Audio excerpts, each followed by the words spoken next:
العبد المحبوب الخالص المنصوص منك بأجل الخصائص. اللهم صل وسلم عليه وعلى آله وأصحابه وأهل حضرة اقترابه من أحبابه.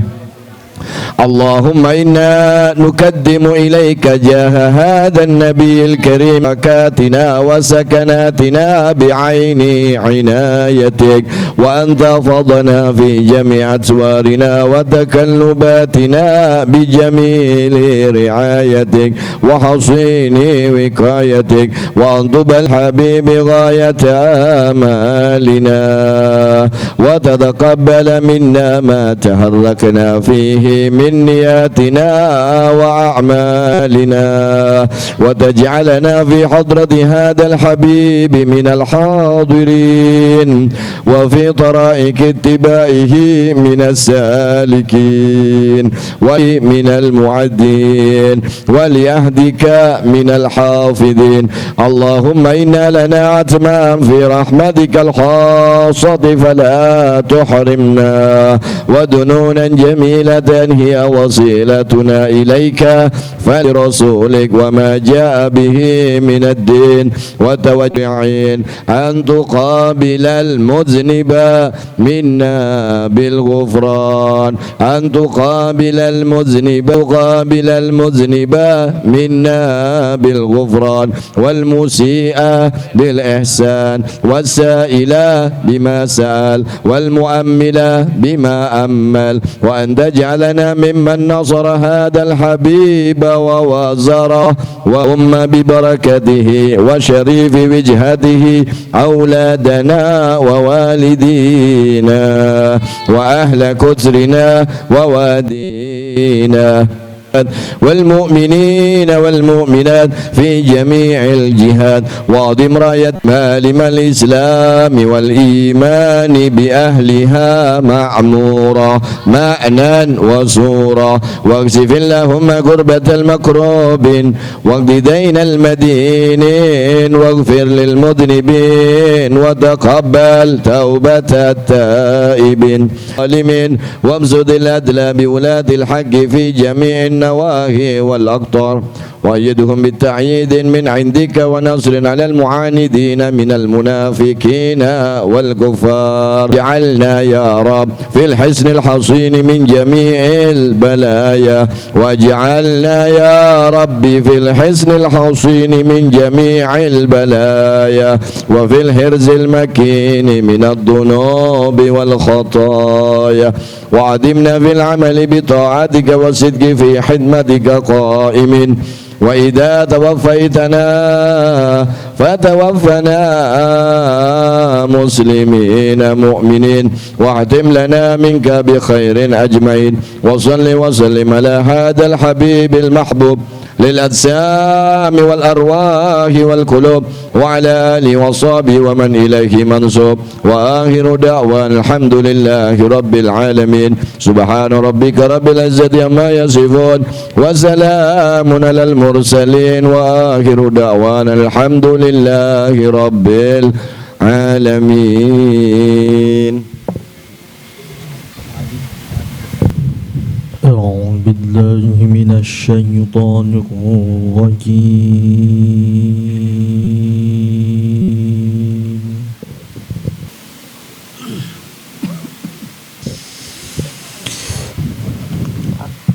بسم الله الرحمن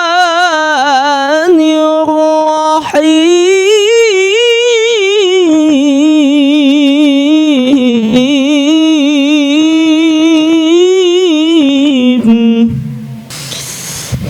ومن آياته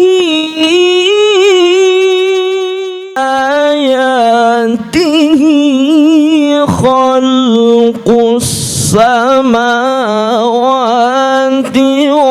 والأرض واختلاف ألسنتكم وألوانكم.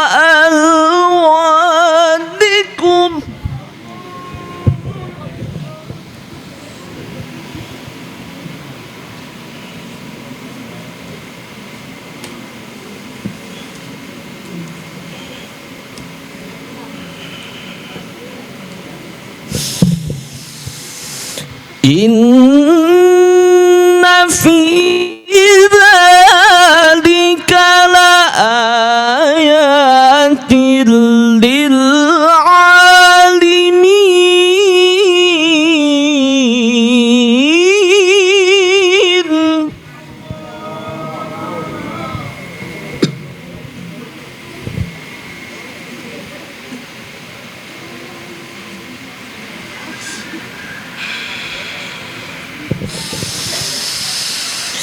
Wa min ayatihi manamukum bil laili wan nahari wa ibtigha'ukum min fadlih.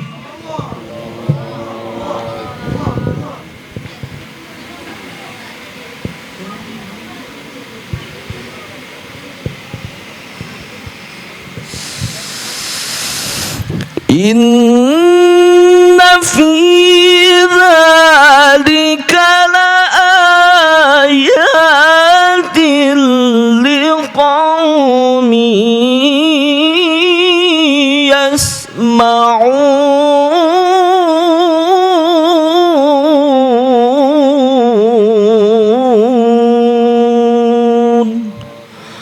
Sadaqallahul azim.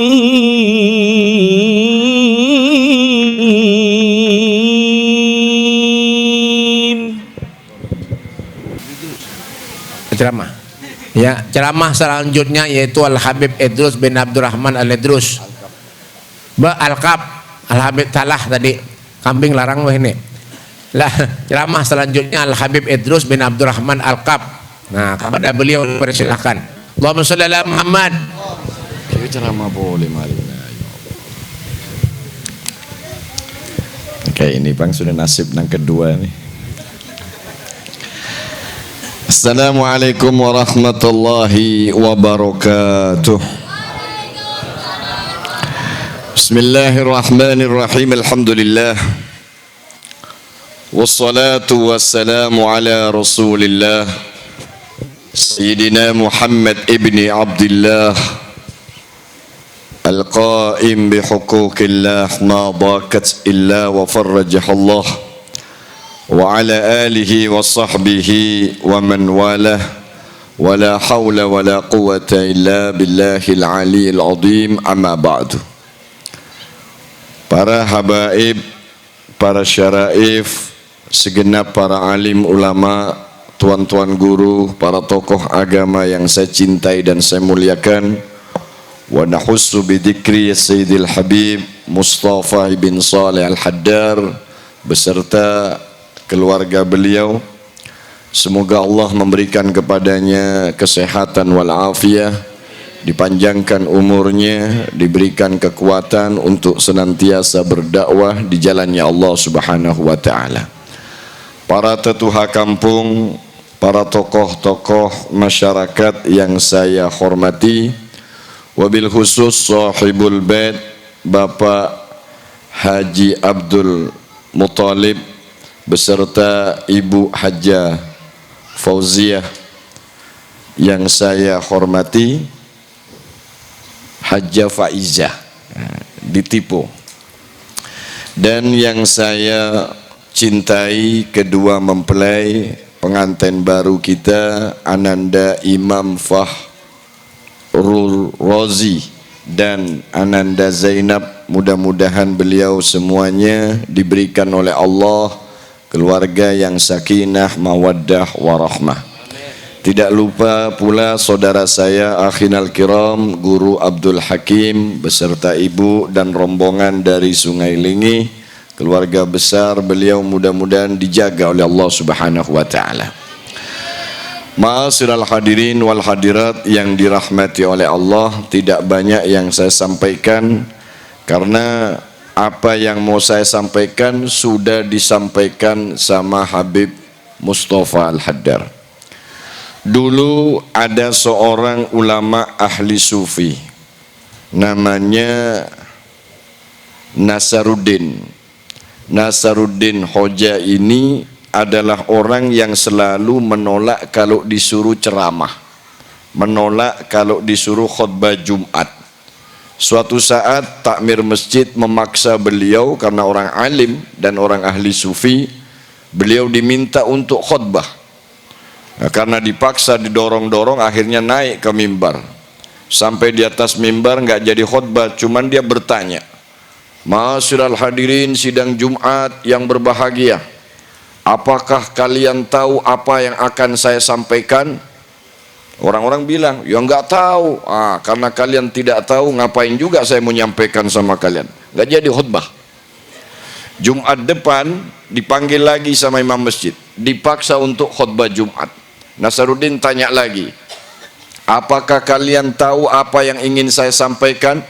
Nah, orang tadi ingat nih, minggu yang lalu menjawab kada tahu, sidin kada mau ceramah, kada mau berkhutbah. Dijawablah sama mereka, "Tahu." Nah, kalau kalian tahu, ngapain juga saya menyampaikan sama kalian. Bulik sidin. Lalu kemudian Jumat depannya diundang lagi khutbah Nasaruddin. Diangkat naik ke atas mimbar, bertakon lagi sidin, "Hadirin, apakah kalian tahu apa yang akan saya sampaikan?" Nah, mulai ingat nih, karena kita menjawab kada tahu, sidin kada mau berkhutbah, menjawab tahu kada mau berkhutbah juga. Lalu jamaah ini kompak berataan, dibagi dua, nang sebelah situ menjawab kada tahu, nang sebelah sono menjawab tahu. Tahu jar sebelah, sebelah bilang kada tahu. Nah, Nasaruddin kada kalah pinter, kada kalah. Apa jar Nasaruddin? Nang kada tahu betakon pang nang tahu.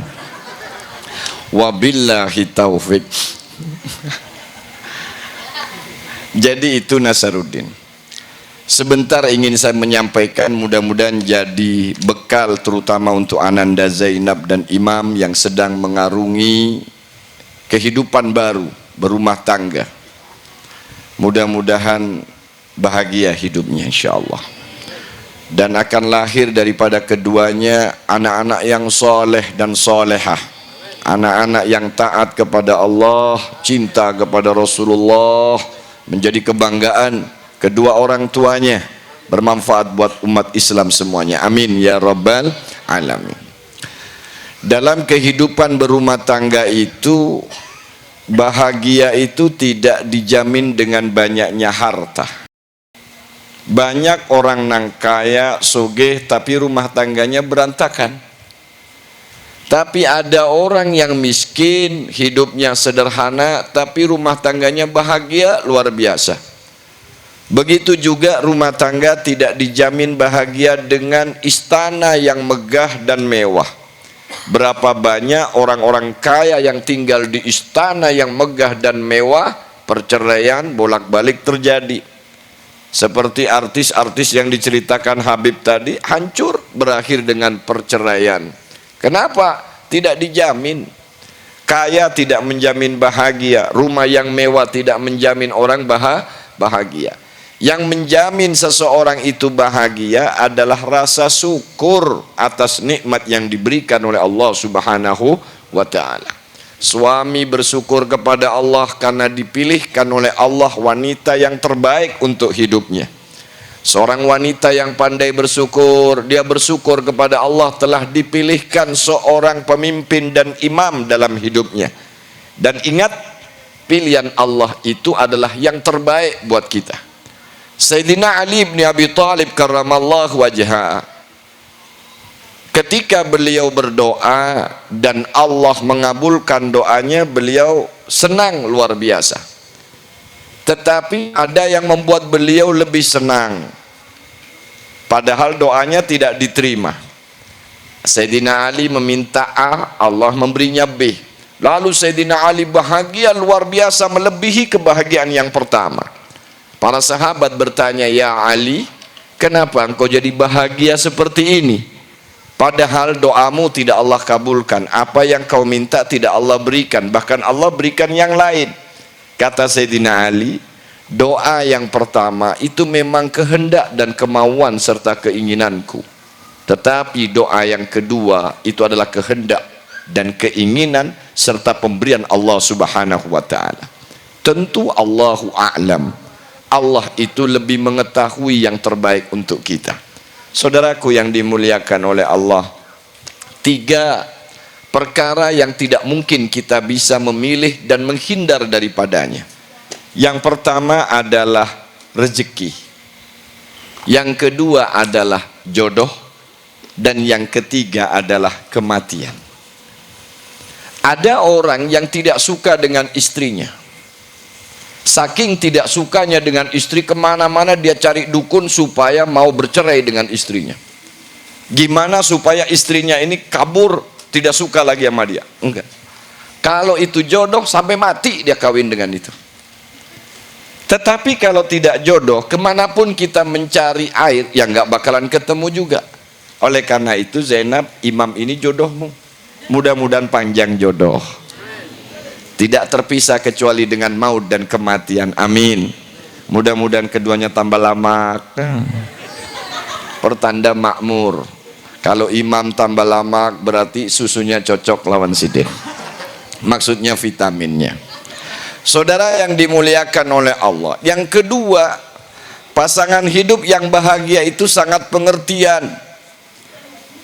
Wanita, seorang istri tidak memikirkan kecuali untuk membahagiakan suaminya.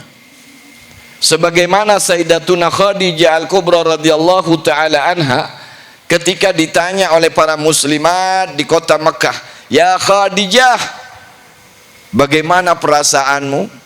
Bagaimana pikiranmu ketika engkau menikah dengan baginda Nabi Muhammad SAW?" Apa jawaban Khadijah? "Wahai saudaraku, sesungguhnya aku tidak punya pikiran apapun untuk menyenangkan diriku. Aku tidak berpikir apapun kecuali hanya untuk menyenangkan suamiku, baginda Nabi Muhammad SAW." Bahkan dalam satu riwayat sejarah manakib beliau, Sayyidatuna Khadijah Al-Kubra ini adalah seorang wanita yang sangat pandai menyimpan kepedihan dan rasa sakit di hadapan suaminya. Bahkan Nabi SAW tidak pernah tahu tentang sakitnya Khadijah kecuali saat mau meninggalnya Khadijah. Ketika disampaikan kepadanya oleh Fatimah Az-Zahra radhiyallahu taala anha, "Wahai ayahku, sesungguhnya ibu dalam keadaan sakit parah." Kata Nabi, "Wallahi ya Fatimah, aku tidak melihat adanya ibumu sakit."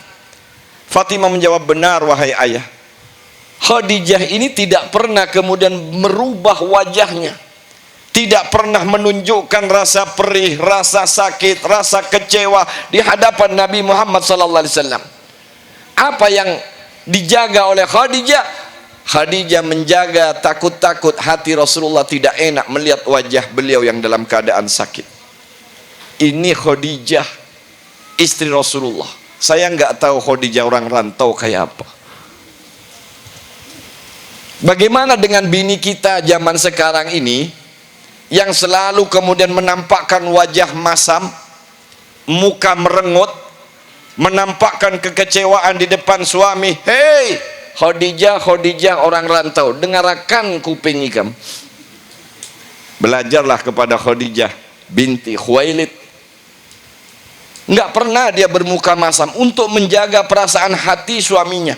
Anda tahu, satu kali senyumnya suamimu karena ridho kepadamu wahai kaum wanita, Allah bukakan satu pintu surga. Itu satu senyumnya suami.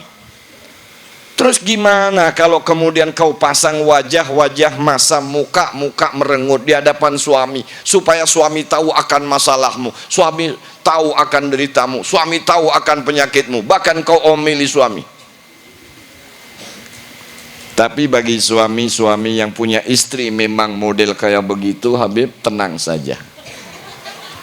Anda adalah calon-calon walinya Allah. Karena memang salah satu calon wali Allah itu pasti punya istri yang cerewet. Oleh karena itu, saya sarankan suami yang belum punya istri cerewet, silahkan kawin lagi. Dan wanita yang cerewet, teruskan perjuanganmu nak. sampai copot bibirmu. Shallu ala Nabi Muhammad. Pengertian itulah yang kemudian akan membuat rumah tangga itu akan bahagia.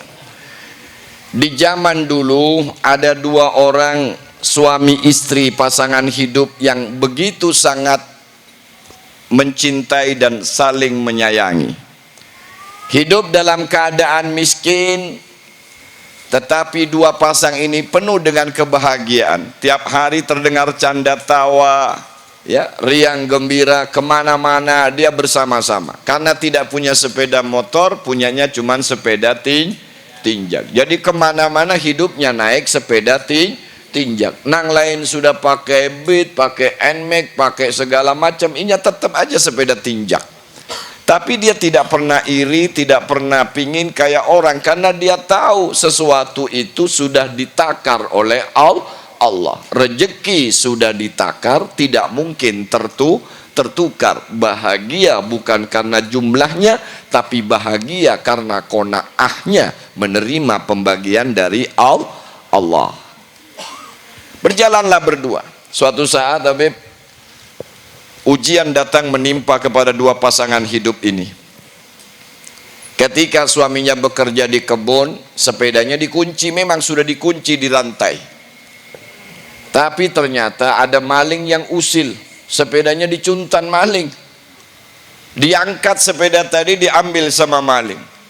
Ketika selesai bekerja di kebun, suaminya keluar, sepeda nggak ada. Dicari lama dia, kemana sepeda ini, dicari maling. Rupanya maling ini kecapean juga bawa sepeda. Akhirnya sepeda digantung di atas pohon, kadakawa diambil karena dikunci, ban depannya dicolong.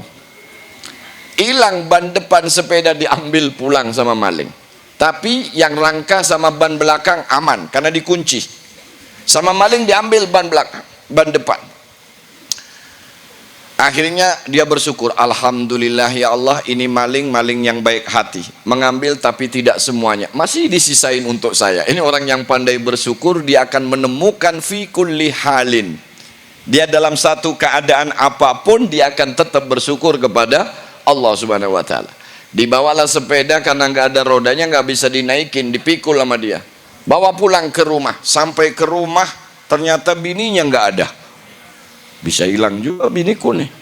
Tadi sudah sepeda hilang, ini bini sekarang nggak ada. Dia cari-cari, ternyata ada di sungai.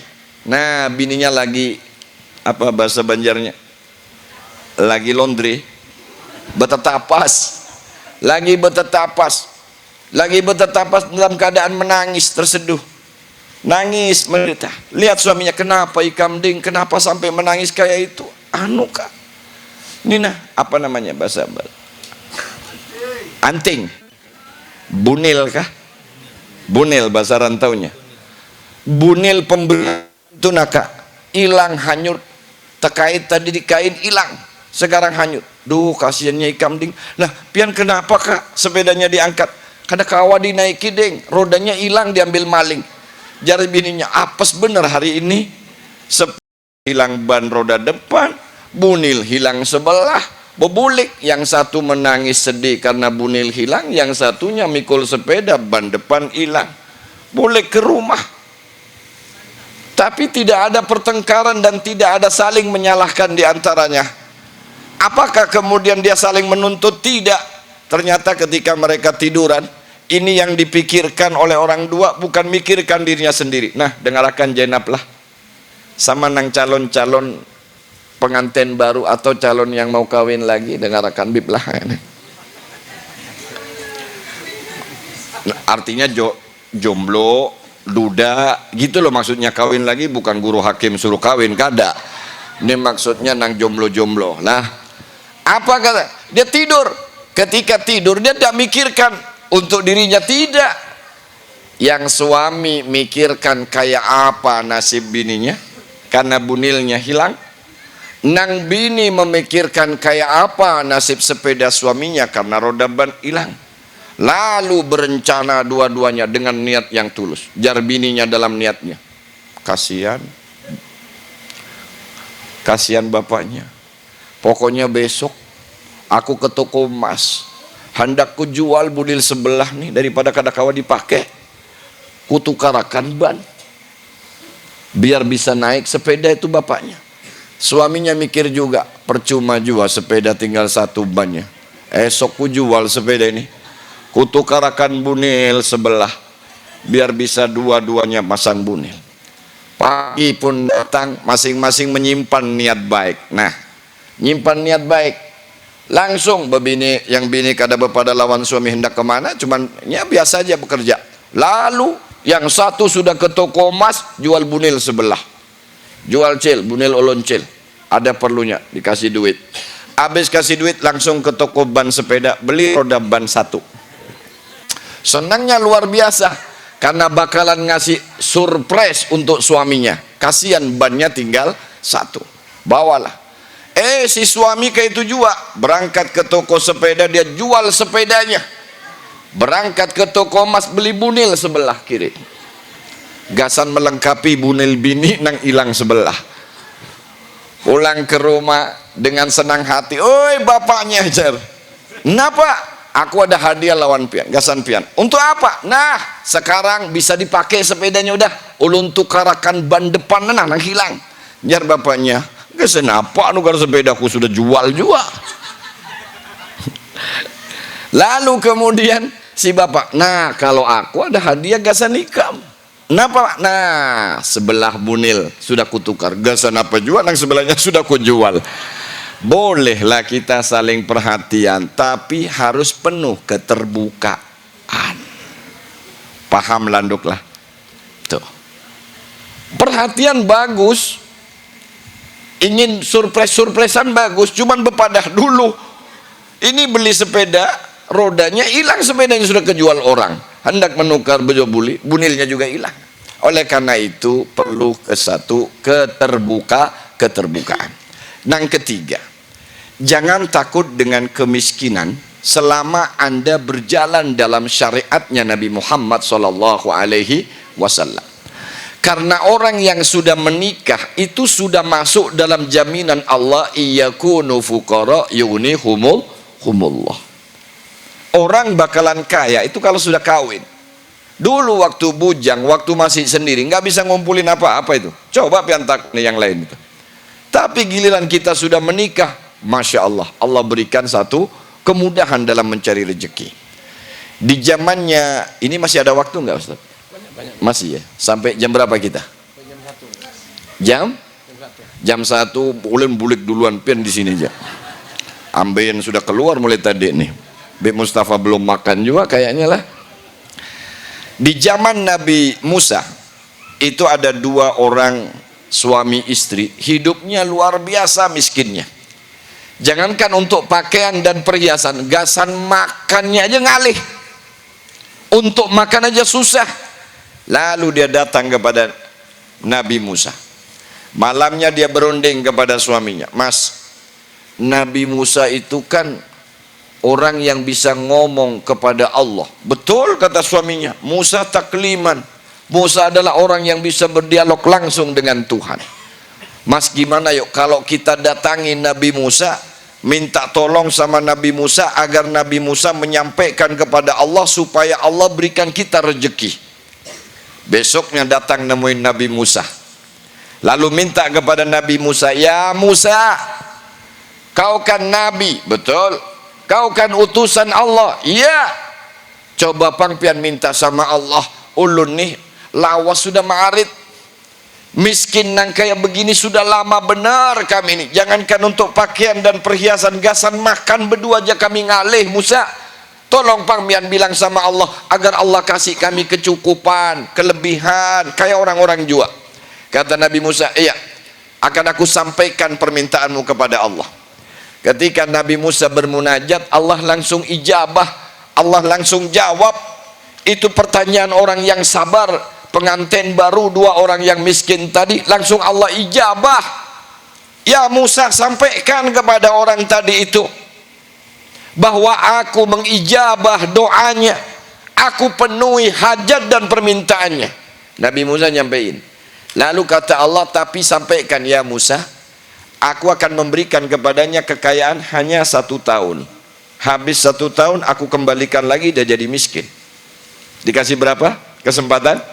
1 tahun. Baik, kata Musa, kamu dikasih kaya sama Allah tapi 1 tahun ya. Habis 1 tahun kembali kau melarat lagi. Kada apa-apa, yang penting kita pernah merasakan sugih.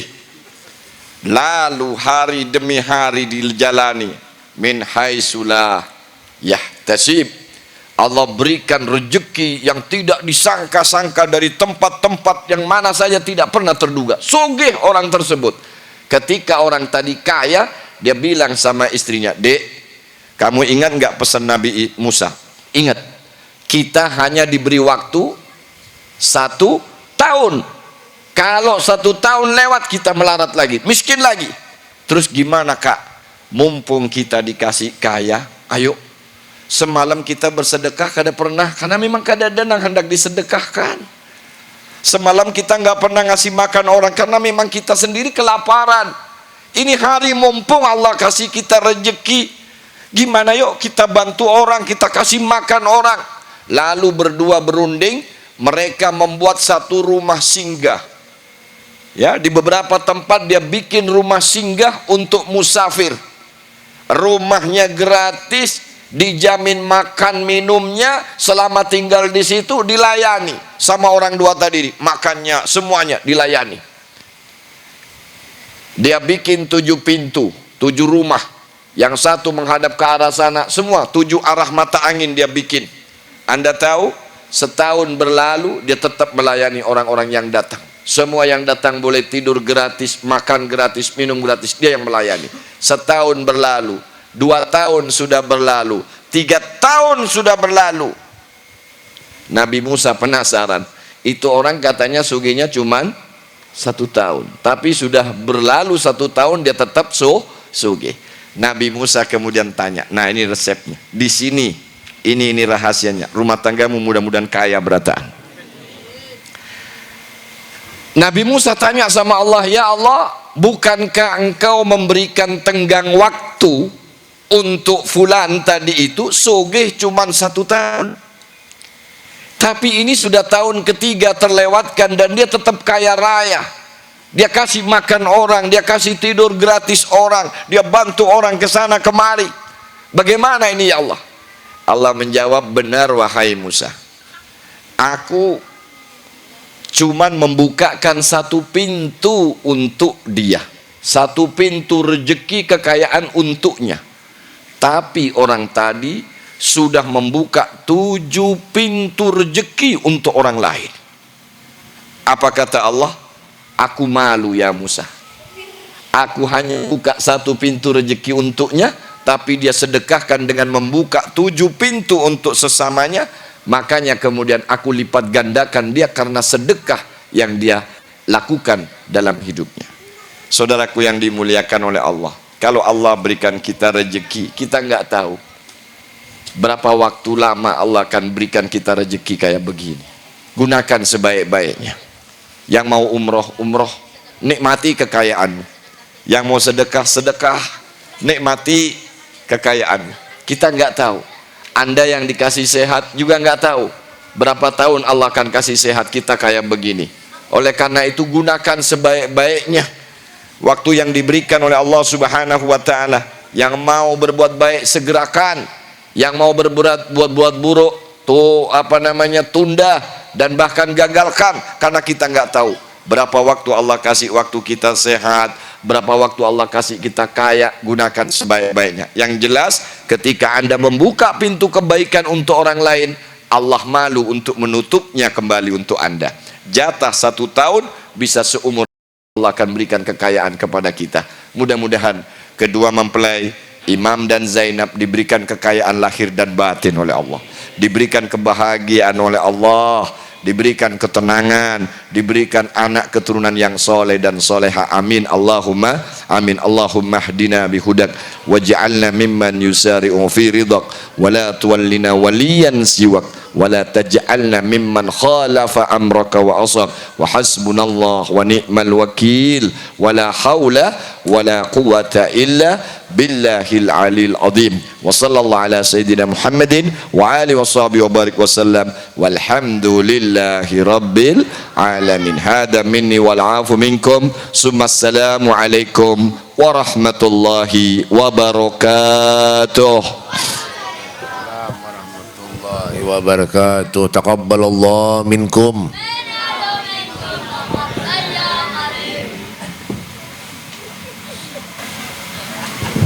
Demikian acara tadi. Mohon maaf terlalu buat acaranya kadada.